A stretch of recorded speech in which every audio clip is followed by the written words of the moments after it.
In order for us to find love, a part of us must die. Ooh, wait.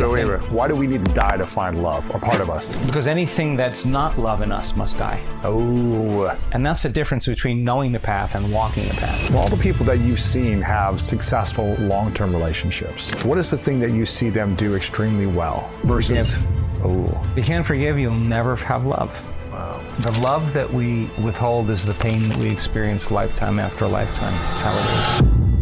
Falling in love with yourself is falling in love with life. And falling in love with life is falling in love with yourself. Whatever it is that's standing in the way between you and love, that's the journey. Anything that's not love in us must die. This is something you say to everyone in your retreats. What would love do? I'm curious, how do you answer that for yourself? I think you gotta have a dream. The School of Greatness. Really? Yeah. Please welcome Lewis Howes. Welcome back, everyone, to the School of Greatness. Very excited about our guest. We have the inspiring Joe Dispenza in the house. Dr. Joe Dispenza, we have had you on the show many times, and I think you're probably the most requested person back that we've had. And the last time we did an interview about love, self-love, loving others, and relationships, it got over 10 million views with a couple of different, in Spanish and English translations. And some reason people were just really wanted to understand the concepts, not of how to find the right partner or any of these different things, but really how to love themselves better. If you want to attract or manifest a great relationship, what I understood from that previous interview was you've really got to learn how to love yourself better. And that is all about doing the work to overcome the old you that holds you back or that has made you attract people that maybe hurt you or upset you or let you down. But also, I feel like a lot of people haven't learned how to fully love themselves. And so you're not a relationship expert, but for whatever reason, over 10 million people wanted to watch your content on love and relationships. And, I'm not here to ask you about your personal relationships, but you've worked with, trained, and coached tens of thousands of people that come to your events who go on to have beautiful relationships, first with themselves, which I think is the most important thing, but then eventually, they rekindle relationships that are maybe struggling. They really become a different person and attract from a conscious, healthy place and have more love in their life. And I think a lot of people want to get out of pain and they want to feel peace, harmony, and love. And one of the highest frequencies that I learned about from your event by going to your advanced meditation retreat was that the frequency of gratitude and love allows you to bring just more goodness in your life. And that comes with relationships and attracting others who bring you that loving mirror. So I know this is something that you don't talk about that much, but I feel like you have a lot of wisdom around brain and heart coherency, which allows you to attract a healthier love for self, a healthier love for the world, and a healthier love in relationships. And I'd love to explore more of this based on what we talked about before. So thank you for being here. Thank you for being here and being willing to talk about this. I know this is uncomfortable. But people they resonate with you as a human and your wisdom and your experience. You've been doing this work for a long time. And I'm curious, why do you think people struggle, first off, with learning to love themselves and be in a healthy relationship with self? Why is that? Is it because they're disappointed about their past and they're stuck in the memory of the past? Is it because they've been let down in relationships by their parents and then by their siblings or by intimate partners?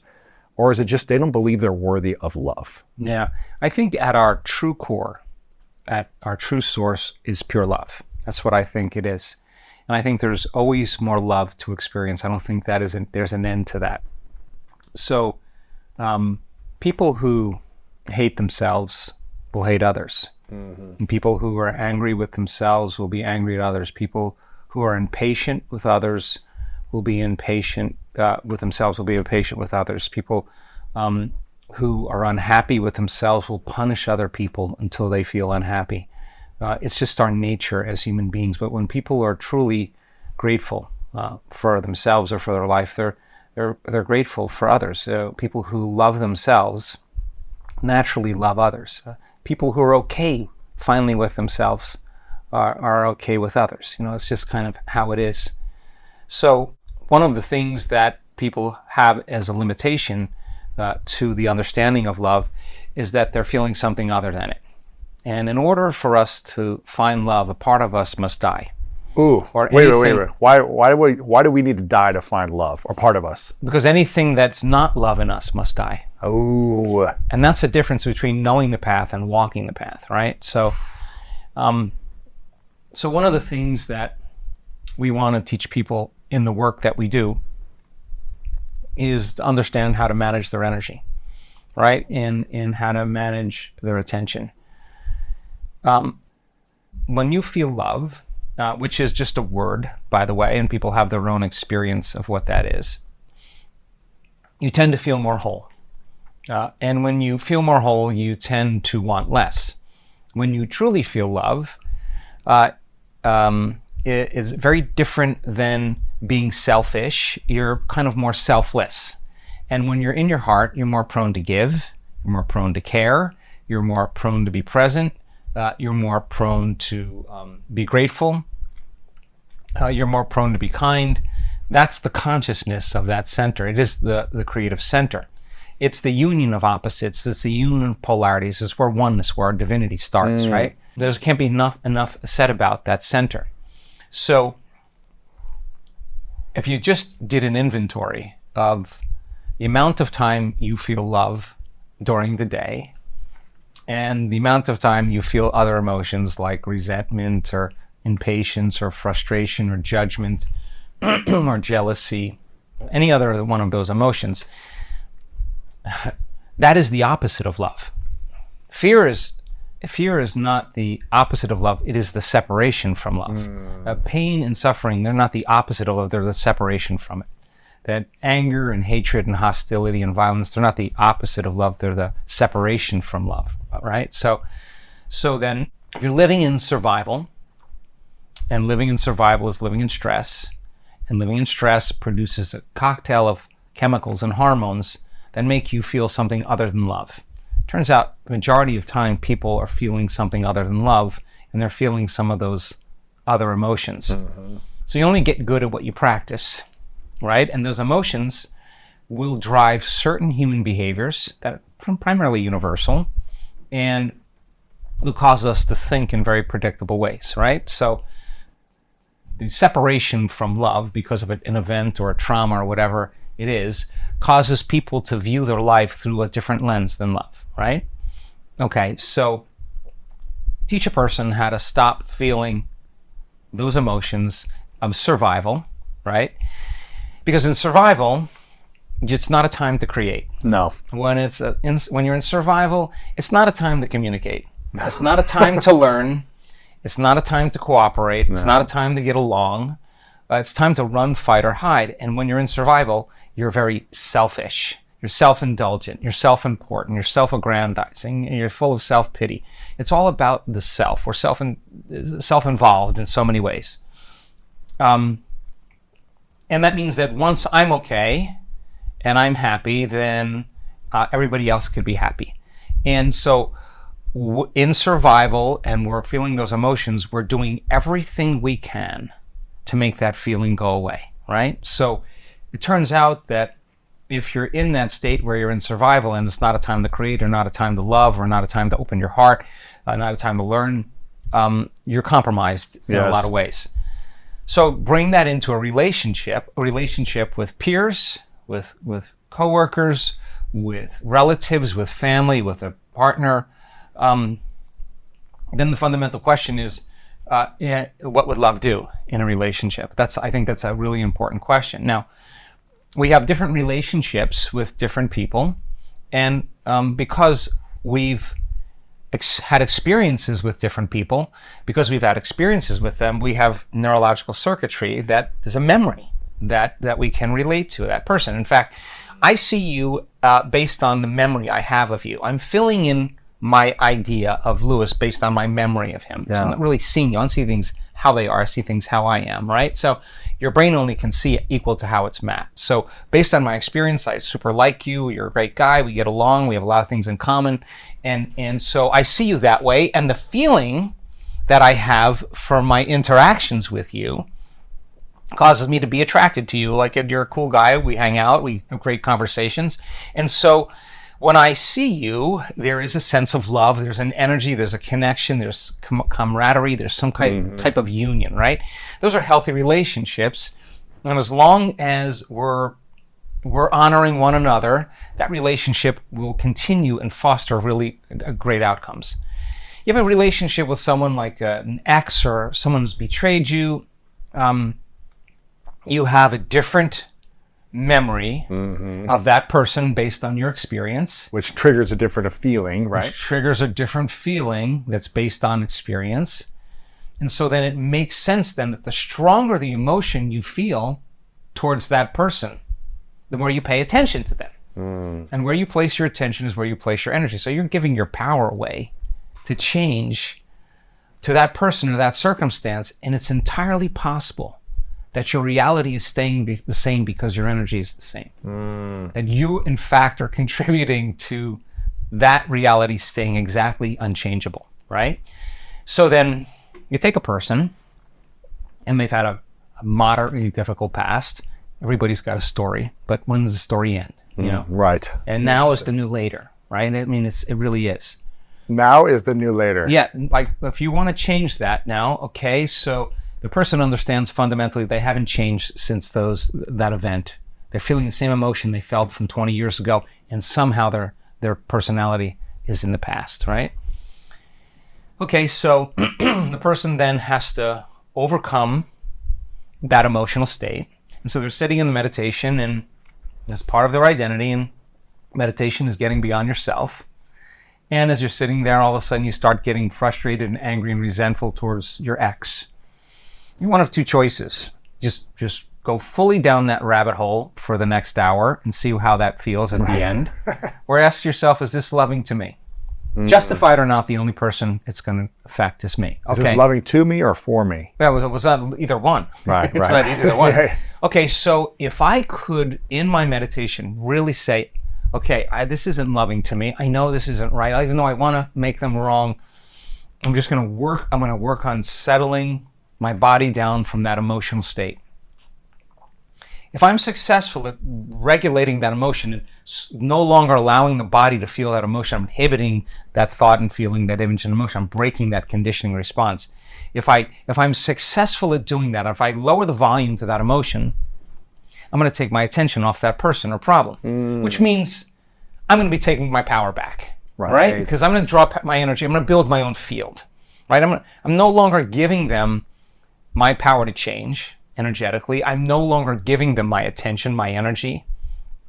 If I overcome the emotion, I'll take my attention off that person and I'll begin to build my own electromagnetic field. Now there's energy to create. Now there's energy to heal. Now there's energy for a whole new future. And lo and behold, when you lower the volume to that emotion, you take your attention off that person, that's forgiveness. Wow. Because if you don't feel the emotion any longer, then you no longer have your attention on that person and your life truly changes.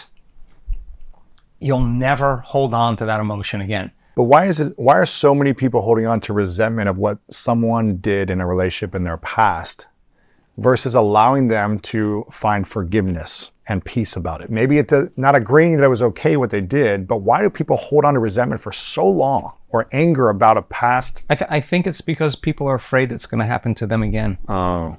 And when we have a traumatic event, big or small, in fact, you're always on the lookout for any signal in the environment, any person or circumstance that's going to be the smallest cue that's going to say, ooh, I've done this before, I better get ready for it. So we're in a constant state of bad news, waiting for the worst case scenario. So let me just finish this, okay? Yeah. Because the question really was about self-love. The person who lives in resentment is making themselves unhappy. A person who's judging everybody else because they're judging themselves is making themselves unhappy. A person who's complaining, blaming, making excuses, feel sorry for themselves, they're making themselves unhappy. There's nobody doing that to them. You say it's your ex? Okay, let's take your ex, let's put him in a straitjacket. Let's shoot him to the moon. Now what? No, You're still holding on to it. You're still Yeah. thinking that way and feeling that way, and that person is no longer in your life. You're defined by that story, by that past event. Okay. The person's truly sincere and thinks there's something other than that emotion of resentment. What's on the other side of it? Am I willing to sit through it long enough? And no matter how much the pain is or what my body does, I'm going to sit this one out. I'm going to work with my body and keep bringing it back into the present moment. It's like training an animal. You keep doing it over and over again. You stay. I'm not getting up. I'm not eating. I'm not moving. We're going to keep lowering the volume. You keep reconditioning the body to a new mind. Sooner or later, it surrenders. It surrenders to a new mind. When that occurs, there's that liberation of energy, and energy moves into the heart, and you feel love for yourself. You feel a respect for yourself. You feel an honor for yourself. Something, you took your power back. You built your field. Something feels right. When we look at the data of people who do this, and we see their scans, their brain scans, or we see their HRV measurements, and they get good at this. We measure their oxytocin levels. Now, oxytocin is the love chemical, right? And it's made in the pituitary gland. It is the love chemical, causes us to bond, to connect, to unify. And when I showed the values of oxytocin levels with these people to scientists, they're sometimes 200 times above normal. Now, that's not a little love. That's a lot of love. It's an explosion of love. It's a lot of love. And so oxytocin signals nitric oxide, and nitric oxide signals another chemical called endothelial-derived relaxing factor. And that chemical causes the arteries in your heart and your lungs to literally open up, and blood flows into your heart, and your heart is filled with energy. Just like when it engorges the sexual organs, there's an engorgement of blood in there, and it activates it with energy, and there's a mind that's created. It's a consciousness. Wow. Now this one opens up, it's a whole different consciousness. In fact, the research on oxytocin shows that the slightest elevation in oxytocin, it's impossible to hold a grudge. It's impossible. You say, dude, I feel so good. Like, I'm good. Like, no, I'm good. I'm really good. Oh. Now, that kind of state means I don't want to feel anything else but this. So I am not going to compromise myself or my energy to a lower denominator just because of you. In fact, I'm really good around you. I'm really okay. I feel so good. I don't want to judge you because I don't want to lose this feeling. Right. So then imagine being around a cat like that. Being around a person like that, that's really easy to be around because they're okay with themselves. And when they're okay with themselves, they relate with people differently. In fact, they relate with them unconditionally.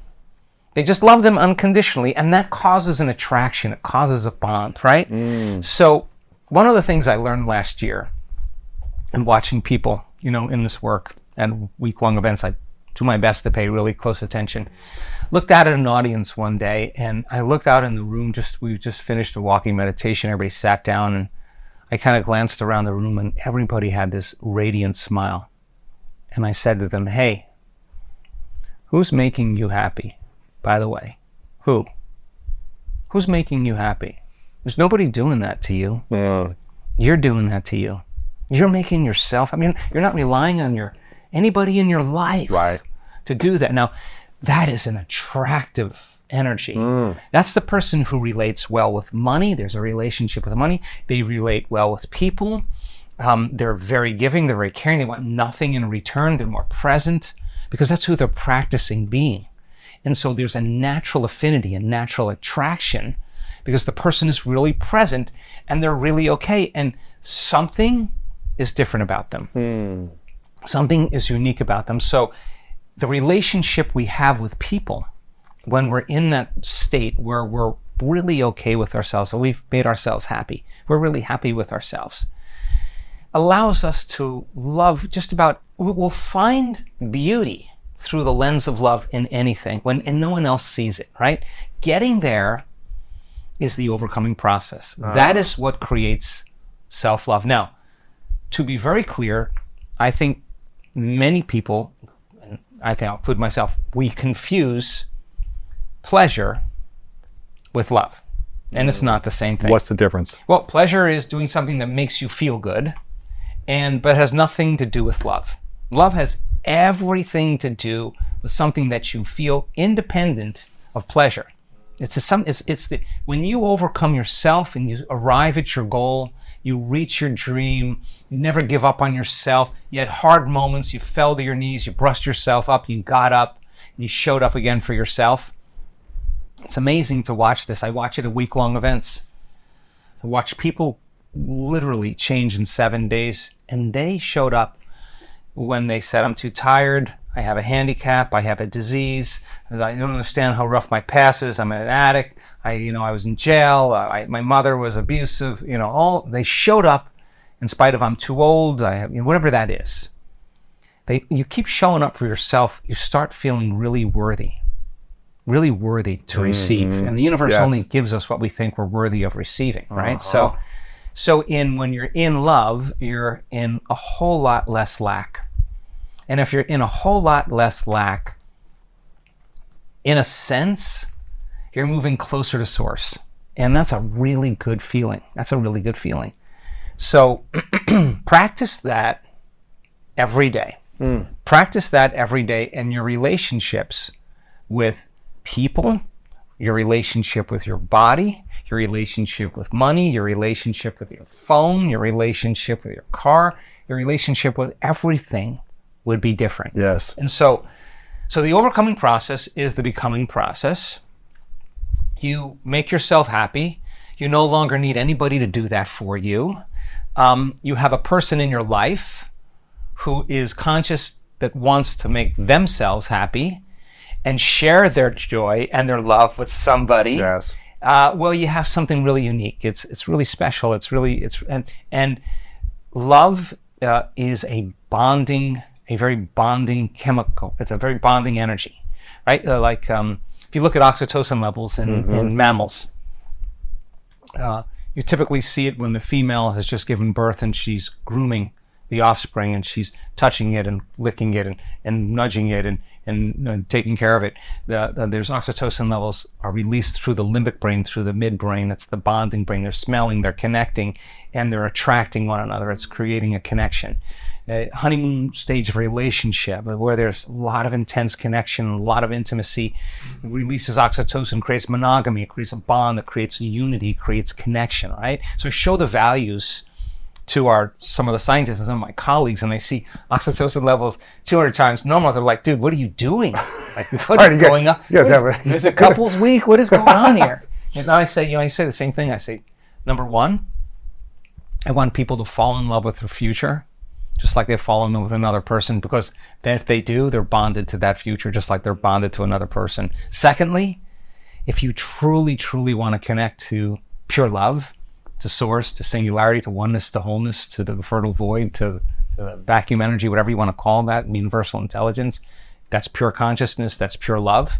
If you hit that moment where you hit connection, you will feel that arousal of love. It'll be profoundly memorable for you, and it's not chemical, it's electric. It's very electric. Wow. So you get a few of those, it becomes you, and you become it.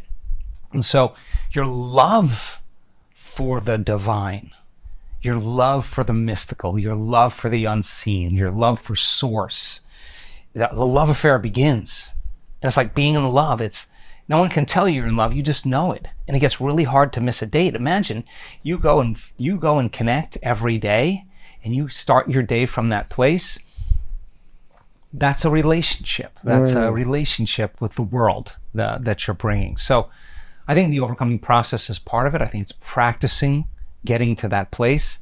I think it's practicing opening our hearts more, moving out of survival, working with our bodies. In survival, it's not a time to love. No. It's not a time to communicate. So you're in a relationship that's built on emotions other than love, there's going to be a limit to love, right? And so you got betrayed, someone else got betrayed, you get together, talk about your betrayal, work yourself up into a froth, feel the emotions, get emotional agreement, get a connection. You're connecting the same energy, the same emotion, because you're sharing the same information, you're sharing the same memories, and you can relate with one another. That's a certain level of consciousness.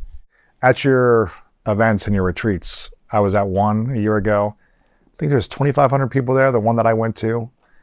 And there was a lot of different people from all walks of life, from all over the world. I I would say majority of the people were, above 30, from people I met. And a lot of people had been in relationships. Some people had been divorced, and some people had been in intimacy for a long time with their partner, and they were there together. They were growing and transforming together, right? Reinventing their relationship and expanding into the mystical together and all these different beautiful things. For all the people that you've seen have successful long-term relationships, what is the thing that you see them do extremely well versus, Yeah. They forgive each other, they forgive. They forgive the emotion. Now the emotion is going to keep you in the past, right? So they have to be able to forgive. What happens if we don't forgive something that our partner or in a relationship does? If it hurts us, or they said something, or they did something, maybe it was really bad, or just... If you can't forgive, you'll never have love. Wow. The love that we withhold is the pain that we experience lifetime after lifetime. It's how it is. Say it again. The love that we withhold is the pain that we experience lifetime after lifetime. Oh, man. And then when we master our emotions, we master our creations. So that's a creation. And you have to overcome the memory and the emotion. And when you do, you belong to the future instead of the past. Oh, man. So otherwise, well, that's a perfect explanation of karma. You live by that emotion is going to drive a certain behavior and cause you to think a certain way, and you're on the wheel. People are living the same lifetime every day. Oh. They're in cycles. So they're living the same lifetime after lifetime because they haven't overcome the emotion. No one's doing that to them. The soul can't go to the future. It can't go if it's stuck in the emotion of the past. Oh. So the soul has to overcome the event by overcoming the emotion. Forget what happened. You'll never hear me say to anybody, tell me your story. I will never say that. I would never do that to you. Wow. I would say, overcome the emotion. And then the story ends. Wow. Because the memory without that emotional charge is the wisdom we get from the experience. We never have to do it again. And now the soul says, okay, I'm ready for the next adventure. Okay, so I was betrayed. Okay, I learned the lesson. I did this, I did that. Okay, I got it. But we discovered that when people analyze their life within some disturbing emotion, they make their brain worse 100% of the time. Holy cow. Because you're thinking in the past, the answer is not there. Overcome the emotion. Actually, the thinking about it makes the brain worse. It drives them into higher states of arousal. Overcome the emotion, you have the answer to your own question. It's because it's not in the known. It's not in the past. You got to get beyond it. So I say to people, when they ask me questions, just 7 days, just across the river. You're going to have the answers to your own questions. There's going to be no better life coach for you than you. Right. To get over this. Right. So then the person who shows up worthy in their life, person who's happy because they're making themselves happy, that's such an unknown for everybody that they've just left and showed back up in their life, or they usually complain with. They're like, oh my God, this person's joined a cult. Oh my God, this person seems way too happy, and they're happy without me, And really, it's just an energy that the person has broken out of the chains. They free themselves from the chains of the past, right? And so that doesn't mean that they don't get frustrated, don't get angry. They just don't waste their time staying there, because living by that emotion will create a gap between the way things appear and the way things really are. Wow. And if we respond during that period, we'll always say the same thing. I should have never said that. I should have never done that. I should have never sent that email or that text. You're altered in some way. So learning to shorten the refractory period of your emotional responses is emotional intelligence, right? And getting really good at that then allows a person to show up differently. And when people create the life they want, which happens a lot, why would they hold a grudge? Right. Why would they do that? They trust. They free themselves and they free that person. Like everybody's been betrayed. Everybody's been hurt. But if your life is wonderful, who cares? Like that. Whoa! I wasn't conscious or whatever. And then now it's when your life isn't working, and it ain't working, and you're living by the same emotion. And that passes. You're going to keep it alive, but you're the only one keeping it alive. Where is it? Where is your past? Where is it? It's only there, right? It's in a memory. It's a memory. It's not here. Yeah, it's not here. So then people spend enormous amounts of time not even knowing, not even aware that they're living in that state, and always predicting. The default mode network in the brain is always predicting the next moment based on what it's learned in the past, right? Our And if you're holding a grudge of the past, it's going to predict that in the future. you're just going to get ready for the next one. You're recreating the past. Your future is your past. Oh man. Yeah. And that's all the known, right? So getting a person to no longer live in the predictable future, where they're just habituated, where they get up and do things and they're on a program. Getting a person, that's the predictable future is the known. Familiar past is the known. Living by the emotion, remembering the event. If the familiar past is the known and the predictable future is the known, there's only one place where the unknown can be. Yeah. And that's the present moment. Getting a person to labor for the present moment liberates energy in the body. Wow. And that's when the person starts feeling more like themselves and they don't feel as altered. And so you overcome the emotion of resentment. Just use this as an example by sitting in the fire for a week and just facing off with it and just working with your body and retraining it to a new mind. I guarantee you that when you see your ex, you'll see a part of you used to be that you no longer are, and you'll have nothing but compassion and love for her. And you'll be like, wow, I get it. I totally get it. There's no longer the past anymore. You're not connected to it any longer. And you free that person and your relationship changes and something shifts. And she's seeing you differently because you're showing up differently. And it's not anything you're saying. You're not lecturing them. They're just not showing up as the memory they had of you. And that allows them to be different. And that's a great service. Yes. You mentioned about survival mode. When we're in survival mode, we're feeling stressed. And when we're feeling stressed, we're unable to feel that kind of self-love, love for self. When you're in stress, you're altered. You're altered. You're altered. You're not your altered self. You're not yourself. You're shaken. You're not feeling whole. You've moved from love. Right. Yeah. And when we enter a relationship from survival or stress or lack of worthiness or neediness, I need someone to make me feel more loved because I don't have it myself. What do we usually attract and create when we're attracting from neediness, survival, and a lack of wholeness? Yeah, I think that all of that lack, all of that separation is separation from love, right? And the problem is that we've just been conditioned into thinking that it comes from out there. It comes from that person, that drug, that circumstance, that thing, that object, the app, whatever it is. And you're relying on your outer world to change your inner world. And so when things are good, you feel good. When things feel bad, you feel bad. So you're at effect. You're not at cause in any way. So what if, though, you had a way to find that independent of your outer world? The data we have suggests it's absolutely possible. Now you're free. You're free. Like, you don't need anybody or anything. You'll be a lot cooler to hang around with. Everybody be like, well, that's just, that would allow them, I know this.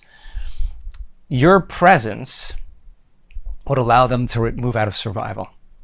And they would open their heart a little bit more. They'd trust you a little bit more. They'd be more kind. They'd be more soft-spoken, more less egocentric. Your presence would do that, and may not be the first time, but they would start figuring out, like, wow, this guy is really different. Something's different about him, and that's just because you're present and you're giving them your attention without judgment. You see how hard it is to change. You've actually made that change. Because you've made that change and you see that you've made that change, but you see that in them, you're no longer judging them. You have compassion for them. Like, dude, that's a tough one. It's tough. Dude, it took me a long time to get over that, but you're not judging them. Like, what's wrong with you? You're like, oh my God, I totally know what that's like. You've crossed that river. So of course you would never offer them advice unless they asked you. You would probably give them a one-liner. I mean, people who heal in our work, so many times, people in a state of desperation will say, what meditation did you do? And they laugh at them like, there's nothing to do with the meditation. It was just I changed. Like, wow. And it was an arduous process. But they're telling they're telling the story of their future. They're not telling the story of their past. Their ex or their betrayer or whoever that person is, they have no regrets about that. Because why? They wish them well. They hope they're happy. It's not like they're even trying to forgive to be spiritual. People who try to forgive, like, I'm really going to try to forgive that. Working hard to forgive. Yeah, that's just not how that works. Like, you are in love. Like, you don't have to try to forgive. You're just You just don't want to lose this feeling, and you take your attention off that person, and you're good. There's a lot of freedom in that, and that's how people heal. They're building their own field. They're giving their body their energy back again. They're taking their power back in so many ways. So, and then there is community, a collective consciousness. Like I like great conversation. I like spirited conversation. I like to be scientists or people in my life that I love. I like to engage in just what the limit is and like let everybody take us on a journey to see how far we can go. I don't like to talk about like things that really where there's pain or suffering or what I don't where there's ego. I don't really like that. Like that's a consciousness and everybody's done it. But if you're truly on the path of evolution, you outgrow it. Yes. You outgrow complaining. Like you don't want to make yourself unhappy anymore. You outgrow talking about yourself like you're better than anybody else, because if you do, you got to face off with that person tomorrow and overcome them tomorrow. After a while, you're like, dude, just stop that, so you don't have to deal with you like that anymore. Sure. So you start outgrowing things that they're just a side effect of your evolution. It's not like you have to try to do it. It's just the side effect of a change in consciousness, a change in energy, a change in awareness, a change in emotional states. Yes. And so in the heart, it is the selfless place. It's a selfless place. We give from the heart. We care from the heart. We're kind in our heart. We're compassionate in our heart. We're inspired in our heart. We fall in love with our heart. We're grateful in our heart. And so I think people feel with every other part of their body but their heart. Like they just don't feel with it, right? Gosh. So practice feeling with your heart. Yes. And God, we have such great data.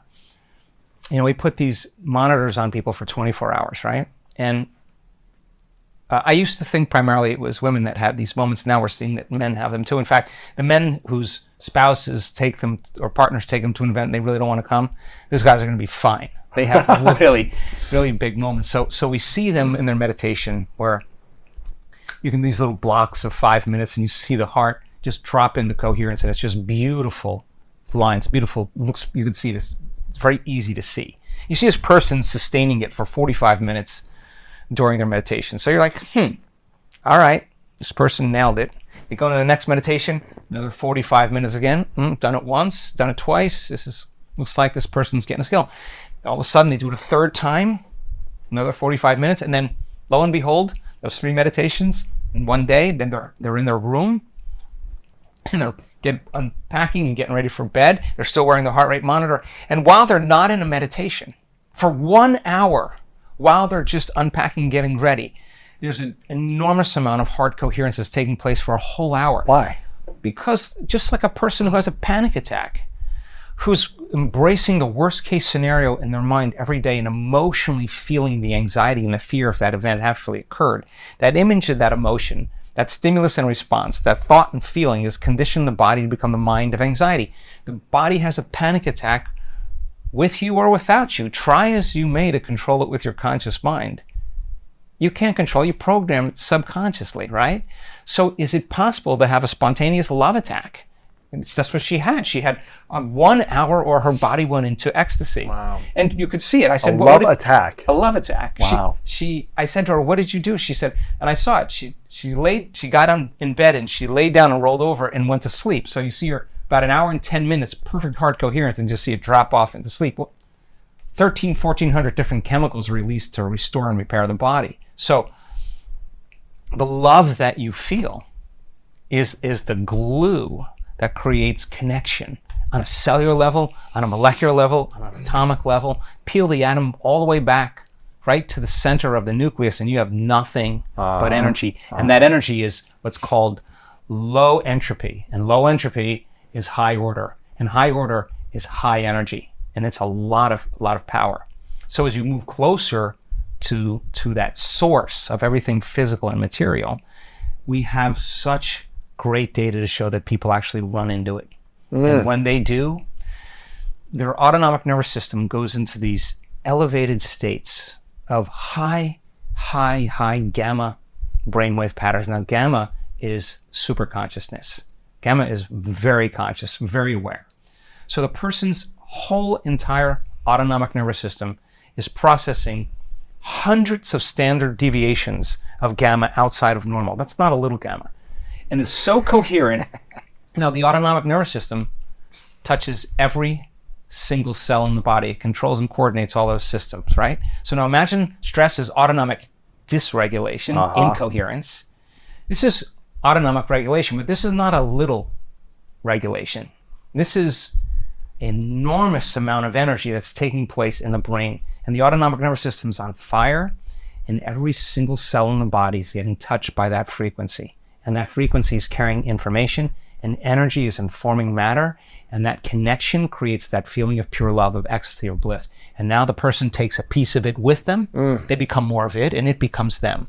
And so we measure their blood, and there's a lot of oxytocin. We measure their blood, and there's information in that blood that wasn't there before that heals cancer, that reverses Alzheimer's, that causes the viruses to not enter the cell. I mean, it causes the microbiome to change in a matter of days. Like, so there, that interaction with that unifying field of energy that exists beyond our senses, whose signature is oneness, whose signature is wholeness, whose signature is pure love, means then that it lives within you and all around you. Then you'd be remembering who you are and where you came from, which is pure love, and it is the most familiar, unfamiliar feeling you'll ever have, and it's not chemical. Wow. It's electric. And when you have that moment, many times there's an upgrade that takes place in the body. There's the disease, now it's gone. There's the eczema, it's gone.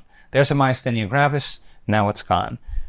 There's the Parkinson's, now it's gone. There's the blindness, now it's gone. There's energies informing matter, and that enormous amount of regulation, high amounts of regulation, is raising the body in frequency. It's raising the body in light, and all disease is lowering in frequency. So the person is connecting to something way bigger than their senses, something beyond their senses, and it's coming from within them. Now, you only need one of those, and you're okay from that point forward. And the way you see life, some veil, some illusion, some conditioning, some hypnosis is removed, and you're now way more relaxed in your heart and way more awake in your brain, instead of unconscious, stressed out in a program, right?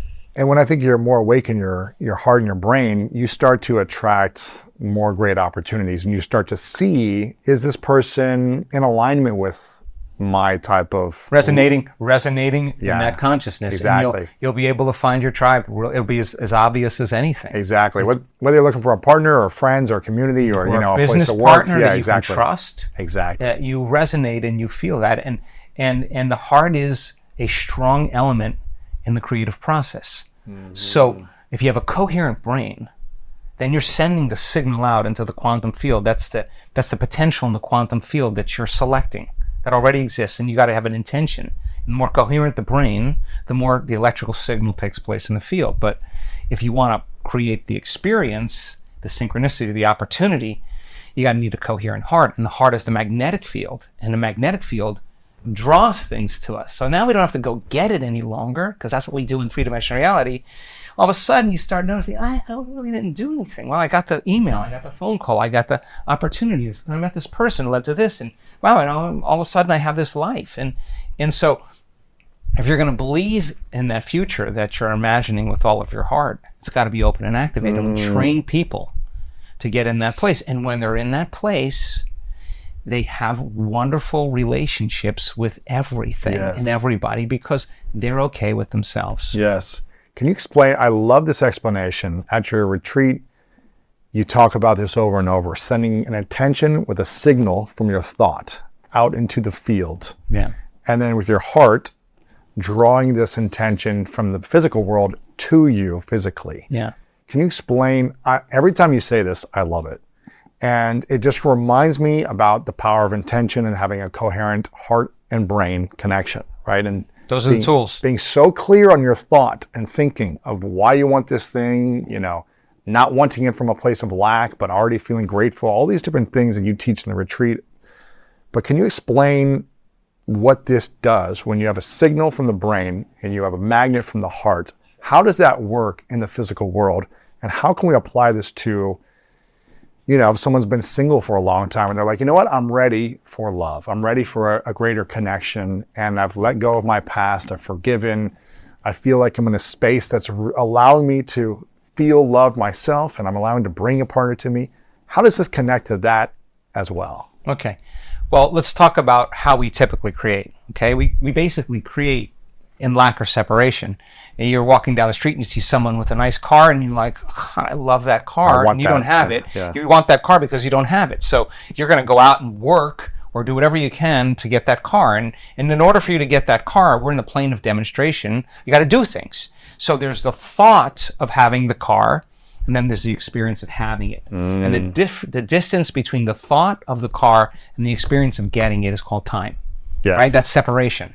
So then in three-dimensional reality, you gotta everything that we do to create to bring those 2 points of consciousness together takes time and energy. So we gotta do things. We gotta get up and go try things out and do things and work and then you buy the car finally, and then you may have to make payments. So you got to keep working to pay it off, right? So it takes a lot of time and energy. So in three-dimensional reality, the plane of demonstration, there's a separation between the thought of what you want and the experience of having it, and you got to do things to get it, and that's called time. So then the cause and the effect, one point of consciousness, another point of consciousness, the separation is called time. Okay, well, you can get really good at that. You can get trained, you can go to school, you can make a lot of the right choices, you can meet the right people, you can figure out ways to accumulate more things and get all the things you want that you think that makes you happy, right? But after a while, you're like, some people never actually create the thing they want. They spend their entire life in lack because they're waiting for that event to happen to take away the lack of not having it, right? So their senses are fooling them into the illusion of separation, right? So they're creating matter to matter. And matter to matter takes time and energy, and you can get really good at doing it. Okay, so there's this invisible field of unifying energy that exists beyond the senses that's unifying everything physical and material. And the forces of nature, the quantum physicists have been trying to unify gravity and strong and weak nuclear forces and electromagnetism.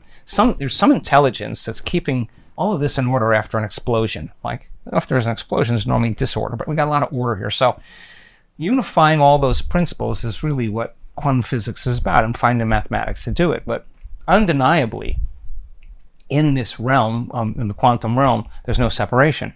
There's nothing physical. There's nothing material. There's no matter. That's all taking place in three-dimensional reality. It's all energy.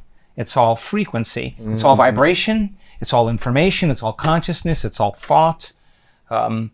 That is that invisible field of energy. Yes. So, okay, that invisible field of energy, Einstein said, the field is the sole governing agency of the particle. He didn't say the particle controls the particle. He said the field controls the particle. So if I can change information in the field, I should be able to affect the particle matter. So it turns out the atom is 99.99999% energy, information. There's nothing physical or material there. 0.00001 material, when then the probability of us seeing the truth of reality is 0. Wow. And we are only seeing a small spectrum of frequency, the rainbow, visible light, bouncing off the most stable form of energy called matter, giving us this hologram, this illusion of separation. Okay?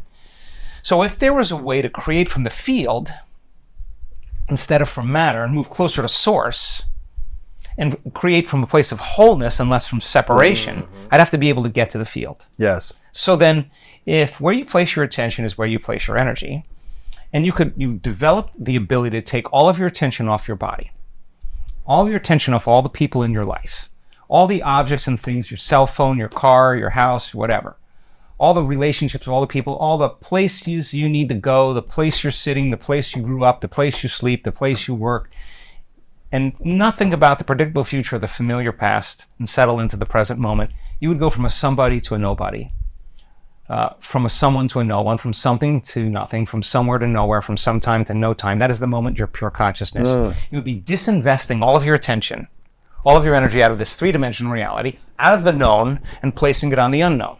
Now, let's demystify the process. Take away everything physical and material in the universe. Take away the earth, take away the moon, take away all the planets, all the moons from the planets, take away the sun, the light from the sun, the stars, all the light from the stars, the galaxies, take everything away. Wipe everything out, physical and material. What are you left with? Nothing. Turns out that nothing is filled with a lot of frequency and energy. That's true. And I don't know how to explain nothing to a materialist, but when you can linger in that place without a name, without a face, without a body weight, without a diet, without a disease, without a profession, without an identity in any way, without a past, and you can linger as pure consciousness, something really profound happens to the brain. Different compartments of the brain that have been modulated or compartmentalized or subdivided because of the stress hormones. You shift your attention from one person to another problem to another thing. That habituation fragments the brain. The brain becomes a house divided against itself, and you narrow your focus, you over-focus, you become obsessive about something. That's what we do in stress. It turns out if you open your awareness to nothing, the brain starts getting highly organized. Different compartments of the brain that were modulated start unifying. The brain starts firing in this more holistic state, and the whole entire brain is resonating at the same frequency. Now, you get that brain going for that period of time like that, waves that are coherent start interfering with each other, and when they do, they create bigger amplitudes. The higher amplitude, the higher the energy in the brain. So now you have resonance in the brain, and the brain starts getting very mathematical, very organized, right? So that brain that's coherent, the entire brain is functioning as one neurological network. The two hemispheres are coming together, and there's this kind of psychic union called wholeness. Now that state of coherence, in moving out of the beta brainwave states into a slower brainwave state, produces electrical signals. Yes. And that electrical signal is the intention. That's the more clear your intention is, the more coherent the brain is, the stronger the signal.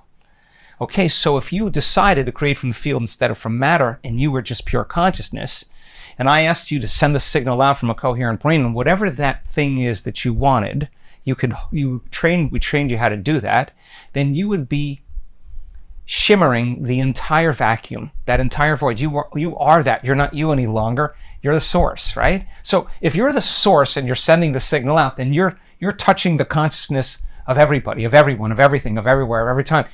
The entire field is becoming electric because of your intention. Wow. Okay?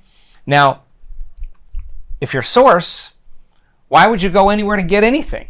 And so consciousness is coherent brain, and then the energy of the heart is love, and pure love is source. So if I asked you to fall in love with that future, and I asked you to draw the future to you with the magnetic field of the heart produces a magnetic field up to 3 meters wide. That's studied.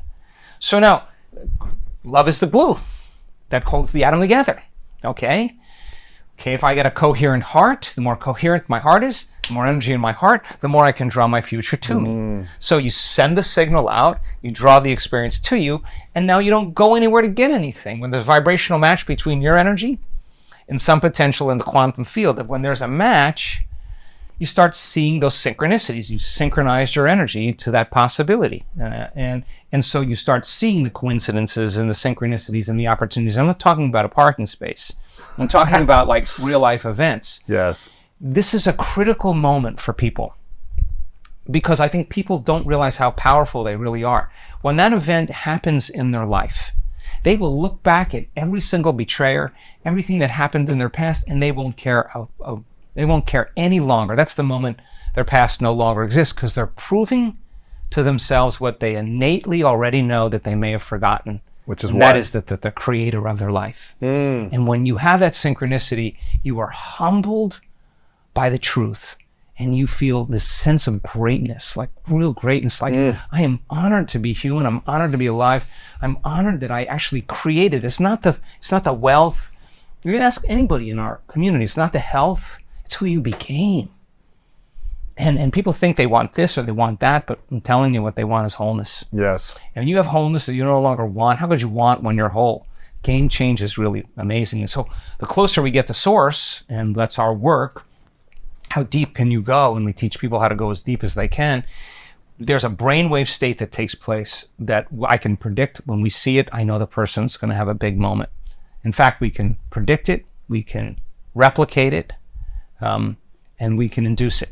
And the person goes into these really slow theta brainwave states, and that's when they're in a hypnotic state. They're very suggestible to information.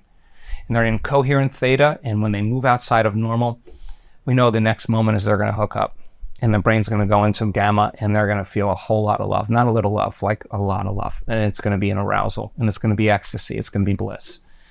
To them, they're seeing the unknown self, the 99.99% of reality that we're unaware of, and don't exclude yourself from that. And so the person has a moment in the unknown, and a profound mystical moment, or an understanding, or a download, or a connection to the source, or a healing, or something that takes place. They took a bite of wholeness.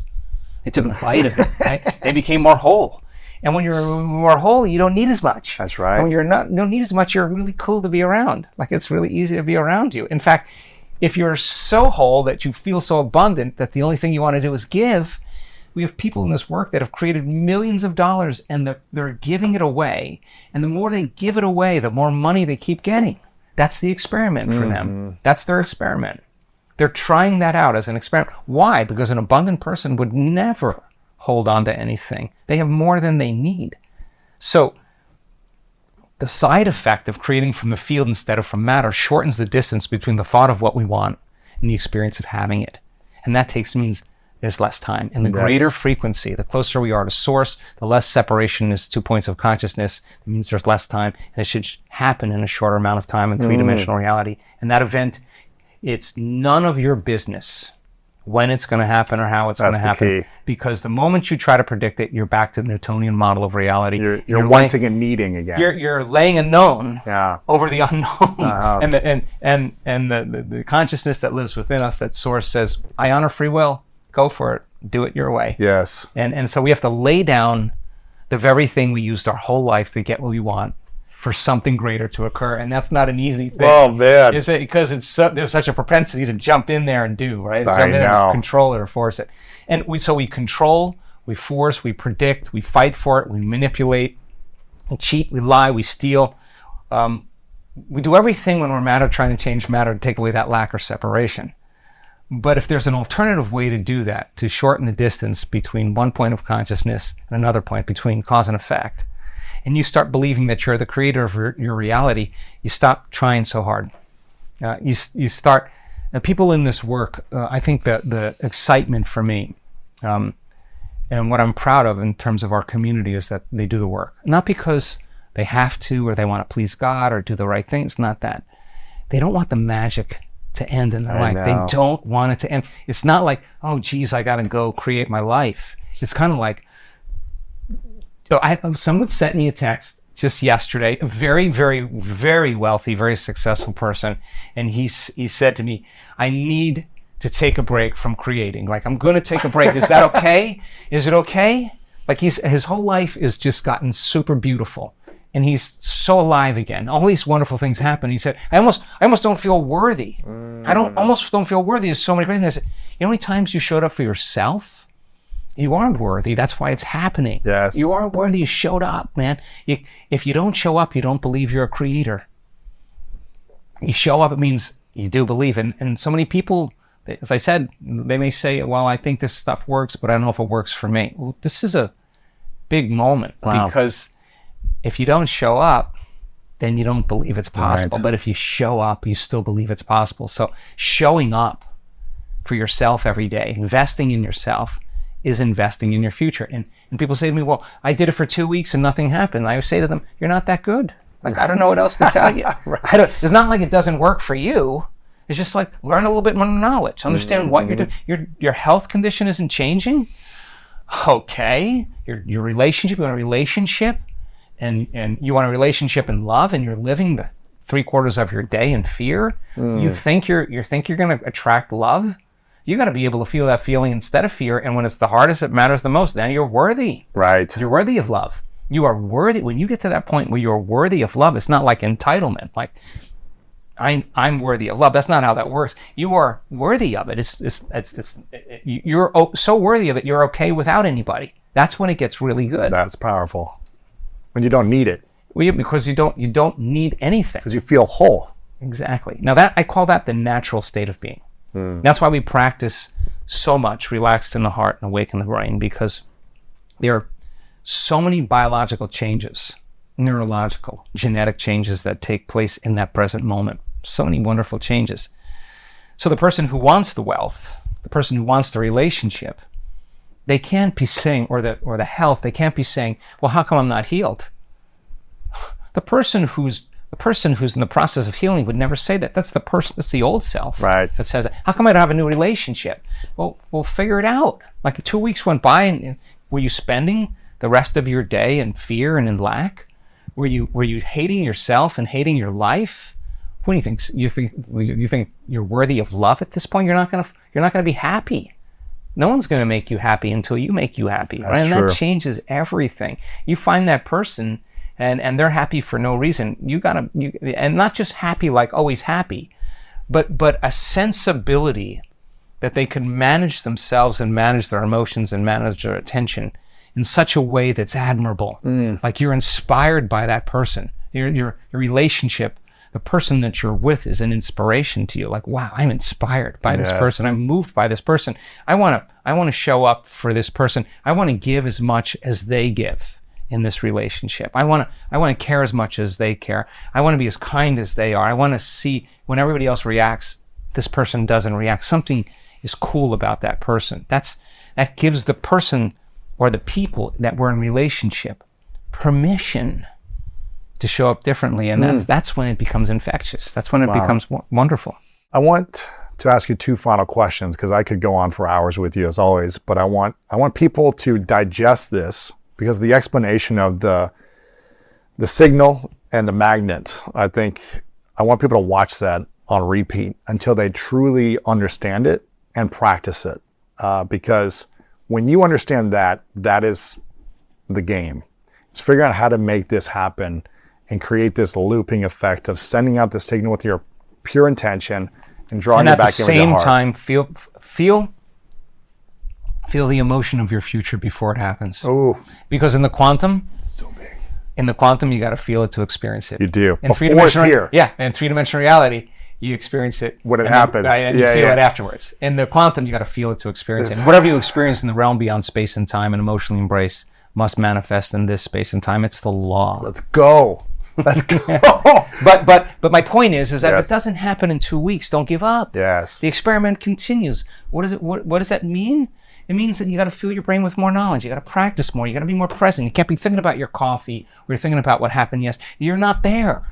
You're not there. You're not there. When you are there, you're not thinking. Look, think about this. If you got up feeling connected to your future emotionally, then you would say you would be feeling like your future has already happened.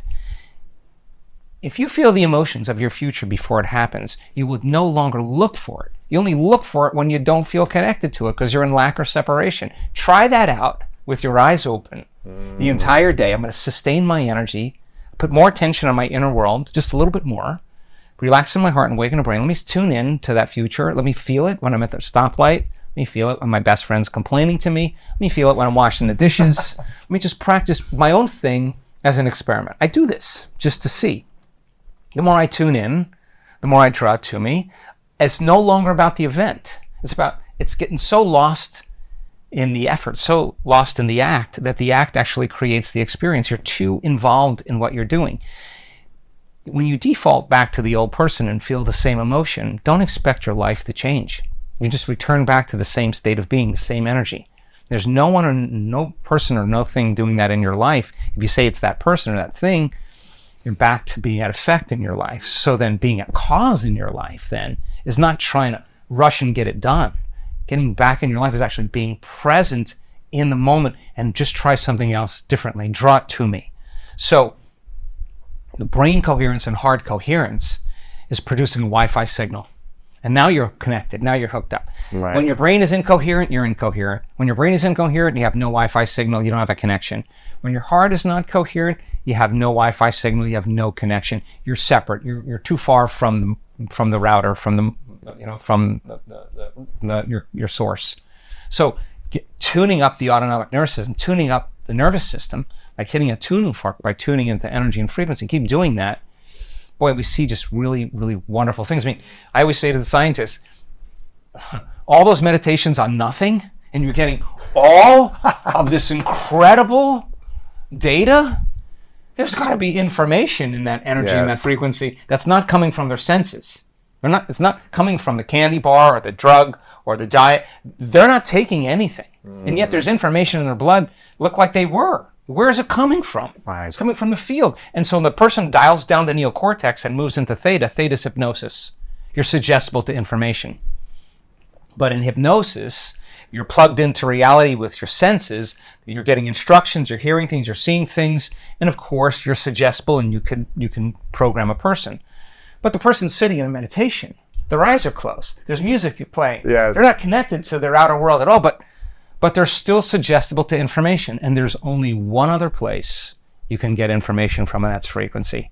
And the more coherent the brain and the more coherent the heart, the more coherent the information. And the little gland in the back of the brain called the pineal gland and the brain's radio receiver hooks up to that frequency and that energy, and it transduces that information into profound imagery in the brain, and the person is having a transcendental moment. And that moment they are seeing beyond the veil of this illusion of separation. And that's when they remember who they are and where they came from. That moment you can only talk around. Yes. But it is electric. And so what if it took you 6 months to get there? Would it be worth it? Yeah, I would say so. Seeing what's in the blood of people who hit that moment, and there are many people that don't hit that moment and still have the same information in their blood. 84, 83, 77% of the community. It's pretty crazy. That's incredible. I want everyone to go to your website because I want them to sign up to get on your retreat. Because when I went there, I felt an incredible explosion of love. I saw. I'm disconnected from my phone. It's in the hotel somewhere. I'm tapped into my heart, and I'm practicing being in my heart and feeling nothing except for the feeling of love for hours and hours and hours. And then I'm learning from you the science, the research, all the data. You have so many research papers now out that will link up that talk about here's the hard facts, the data, the peer-reviewed science that's proving that you can get incredible healing results, wholeness results that allow you to attract from the field more beautiful things in your life. Not because you need them or want them, because they're available to you now. It's an experiment. Yeah, exactly. And I want people to sign up, follow you, and practice some meditations. You know, a lot of this comes from the practice and the experiment of it, like you talked about. This isn't going to happen if you just think from one moment at a time and then the rest of your days are anger, fear, resentment, lack. Do the inventory. Exactly. Do the inventory every night. How much time did I think about love, peace, gratitude, forgiveness versus anger, resentment, or lack? And if the answer is, well, you don't understand, I have a reason to feel this way, then you're not there. You're not there. You're not beyond your past. Exactly. And I always say, justified or not, the only person that's hurting those emotions is really you. It is. It really is. And so you got to ask yourself, is this loving to me? And this is the beginning of your relationship with yourself. Absolutely. And self-forgiveness is so important. Not self-forgiveness like, okay, go out and do it again. But like, what did I learn? Do I really want to end up here every day? Do I really want to end up in the same place? I don't want this. Right. Okay, so then what would you tell your kid if you didn't want it? Well, change that. Like, how do I change it? Well, stop it. You want to be happy, stop being unhappy. That's Right. really simple. Right. And so the unlearning process, the breaking the habit process, the overcoming process, nobody likes to talk about, because it is the overcoming process Hard. that is the becoming process. That woman who broke through and her heart blew wide open and she was abused as a child, boy, she was so happy with herself. She saw herself when she was ready to give up and say, I can't go any further because emotion was so hard. She went one more time and her heart opened up. She was so incredibly free after that moment.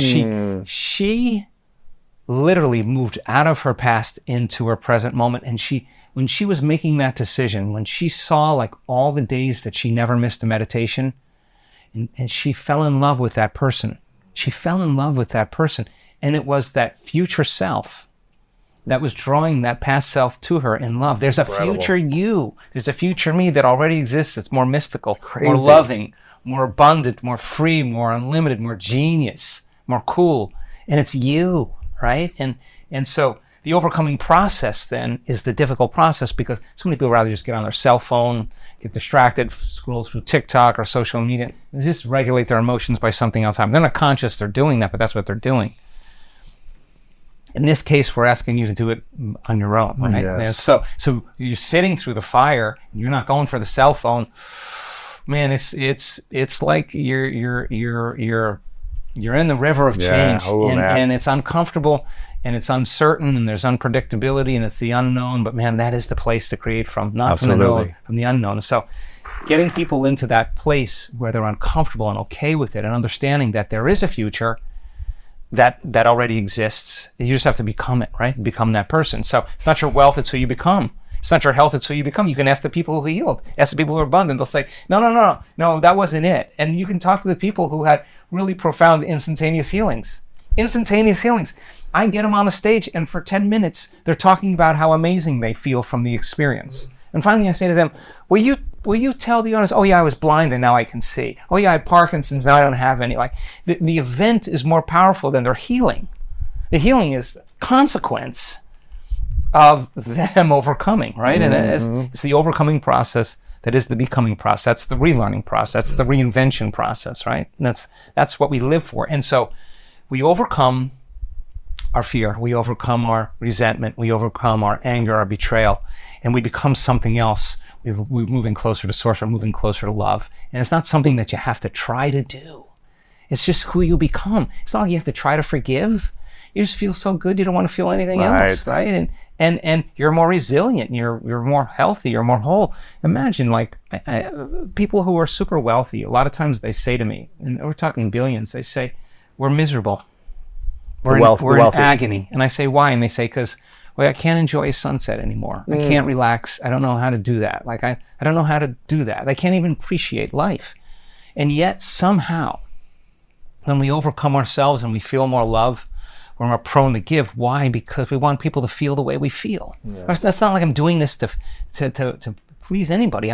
I feel so good. I want you to feel the way I feel. So the only way I can do that is to give you what I have. And I feel so good, I'm happy to give it away. Like, I don't know, imagine a world like that, So falling in love with yourself is falling in love with life, right? And falling in love with life is falling in love with yourself. Whatever it is that's standing in the way between you and love, that's the journey. That's the journey, because pure love is source, right? It is pure consciousness. So, as I said at the beginning, that in order for us to find love, a part of us must die, or anything that's not love in us must die. And that biological, neurological, chemical, hormonal, genetic death of the self has to occur for something to be reborn. That's the phoenix rising from the ashes. And it's not like someone's going to do it for you.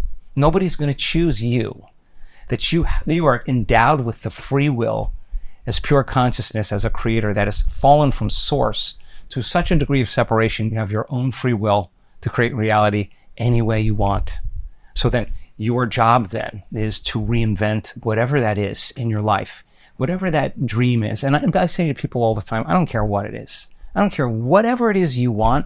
I'm totally cool with that, as long as you know how to create. And as you get good at this and you start having the things you want, then the only thing you want to do is give back. The only thing you want to do is make a difference. And the side effect of that is people would start taking care of people. And in our community, we inform one another, we respect one another, we honor one another, we support one another, we heal one another, we shine for one another so others can shine. That's the emergent consciousness. And that collective group of people that's bound together in a different energy, a different frequency, that glue creates a community, a collective network. Yes. And I think that then is what people are looking for in the world. I want people to follow everything you're doing. It's inspiring. It's amazing. Get Dr. Joe's meditations, sign up for your newsletter so you can be informed about everything you have going on. You've got research papers coming out. You've got a walk that people can be a part of, depending on when this interview comes out, to continue to inspire and bring people together to transform from the inside out. You've got incredible books that are transformational. I want people to get everything.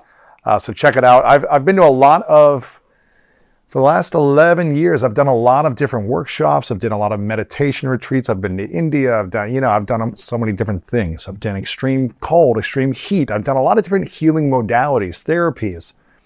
And the thing that I love about your work is you bring practical style of meditation that people have heard meditation for a long time, but you bring it in a unique way from all your experiences and from all the science and research that you've done and proven with other outside scientists and researchers to show here are the actual results. So you give evidence, you give data, you give testimonials, you give so many examples of how these things work in different cases in life. So when you teach, science and the mystical, you marry the two and allow people to receive it with the information while experiencing something that's unknown to them, where they believe more. And when they believe more, they can recreate that more, and then they can spread the message more to others. So there's something beautiful about your work that I want to appreciate and acknowledge you for, because that's the first time I've seen you since the event, even though we've texted and messaged a few times, but it was such an incredibly powerful 7-day experience. And I just want everyone, I hope everyone gets the opportunity to experience it someday. You've got courses online that people can learn a lot of this information from as well. And there's just so many resources you have on your website. So we'll have that linked up. Here's my final question for you on this. Maybe I can convince you in a year or two to do another one about love. We'll see. But my question for this, I have a shirt that I got at your event that someone gave me. And it's based on a mantra that you said over and over again in this 7-day experience. And the question is, what would love do? So I want to throw that question back to you. This is something you say to everyone in your retreats. What would love do? I'm curious, how do you answer that for yourself? I'm a mission-driven person. I've had all kinds of things in my life. And there's not a whole lot of things that I have meaning for, aside from the people that are close to me and that I love. But what I really love is making a difference in people's lives. I think that's innate in us. I think that it's so much easier to clean your neighbor's garage than your own. I don't know why that is. We're wired to take care of one another, And so for me, what love does is, number one, being the example, doing the work and being the example of everything that I teach. I think that's important for me. But then I'm a mission-driven person, and I think that the only way my mission is to change individuals, to somehow change their lives and ultimately empower people in some way to create a different world. And so I work just like anybody else to move closer to it. I practice all the things that I teach, and I do find incredible value in being part of transformation. I think that when you witness a mother whose child has been autistic for years stand on a stage and tell her story in tears and tell it, I think the people that were part of that coherence healing, that were actually changed that kid's life, changed the mother's life. I think the greatest form of gratitude that we can ever feel is receiving gratitude. Mm-hmm. And when we receive gratitude, something really profound happens. You're part of someone's transformation. It's tribal. And we tend to switch on networks in the brain that cause us to move closer together, to commune, to become more social. And the side effect is that we become more appreciative. We appreciate life. We appreciate the moment. And people who do, as an example, the coherence healings, that's what love does. That's what love does. And they're not doing it to hang a shingle out there to say, I'm a healer or a life coach.